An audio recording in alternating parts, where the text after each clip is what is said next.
बिहार में पंचायत चुनाव को लेकर सियासत तेज हो गई है। पंचायती राज मंत्री दीपक प्रकाश ने पंचायत चुनाव को बिना परिसीमन कराने का ऐलान क्या किया, विपक्ष सरकार पर हमलावर हो गया है। कांग्रेस और आरजेडी ने इसे असंवैधानिक बताया है, जबकि बीजेपी और जेडीयू सरकार के फैसले के समर्थन में उतर आई।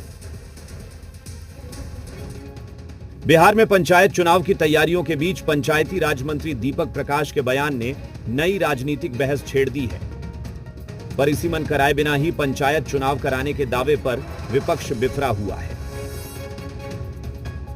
दीपक प्रकाश जी ने स्वयं कोई चुनाव तो लड़ा नहीं है, वो अनुकंपा पे राजनीति कर रहे हैं, मंत्री का पद सुशोभित कर रहे हैं और अब ऐसे में बिना परिसीमन के जो पंचायत चुनाव है उसकी घोषणा करना अपने आप में हास्यास्पद है। देखिए, बिहार सरकार एवं इलेक्शन कमीशन ने संवैधानिक एवं वैधानिक पहलुओं को ध्यान में रखते हुए पंचायत चुनाव कराने की दिशा में निर्णय लिया है। जहां तक बिना परिसीमन चुनाव कराने का प्रश्न है तो यह पूरी तरह से कानूनी प्रक्रिया एवं प्रावधानों के अकॉर्डिंगली है। वहीं लालू यादव की पार्टी आरजेडी मंत्री दीपक प्रकाश के मंत्री बने रहने पर ही हमलावर है। आरजेडी मंत्री दीपक प्रकाश का न सिर्फ इस्तीफा मांग रही है, बल्कि बिना परिसीमन चुनाव की बात को अलोकतांत्रिक बता रही है।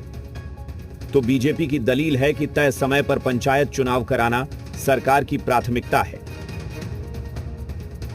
दीपक कुमार पंचायती राज मंत्री, दीपक तो बुझ जाना चाहिए था। असंवैधानिक व्यक्ति संवैधानिक पद पर बैठा हुआ है और असंवैधानिक बात भी कर रहा है। बिना परिसीमन को के बलात् वो चुनाव करा कैसे सकता है? यह तो पूरी तरह से गैर कानूनी हो जाएगा। बिहार सरकार ने जो फैसला लिया है वो निश्चित तौर पे बिहार के लिए लाभदायक होगा।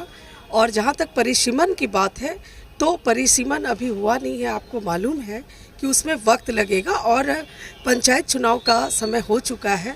जो समय निर्धारित है उसी समय पे ही पंचायत का चुनाव होगा, इसलिए बिहार सरकार ने यह निर्णय लिया है। परिसीमन विवाद भी समझ लीजिए। परिसीमन का मतलब है निर्वाचन क्षेत्रों की सीमाओं का पुनर्निर्धारण। नए जनसंख्या आंकड़ों के आधार पर निर्वाचन क्षेत्रों की सीमाओं का पुनर्निर्धारण। बिहार में पंचायतों का परिसीमन दशकों से नहीं हुआ है, जबकि इस दौरान कई क्षेत्रों की आबादी और भौगोलिक स्थिति बदल चुकी है। इसलिए पहले परिसीमन, फिर नई सीमाओं के आधार पर आरक्षण रोस्टर और उसके बाद पंचायत चुनाव कराने की मांग उठी है। पंचायत चुनाव संवैधानिक प्रावधानों के अनुरूप हो और सुप्रीम कोर्ट के फैसले के अनुरूप हो, यह हम लोगों की मांग है। हमारा मांग स्पष्ट है कि परिसीमन 36 वर्षों से क्यों नहीं कराया गया। देश के सभी राज्यों में सब परिसीमन हो रहा है, तो बिहार का संविधान और देश से अलग है। दूसरा सवाल यह है कि जो भौगोलिक बनावट पंचायतों के परिसीमन नहीं होने से लगातार 36 से 40 हजार तक मैक्सिमम आबादी बढ़ी हुई है।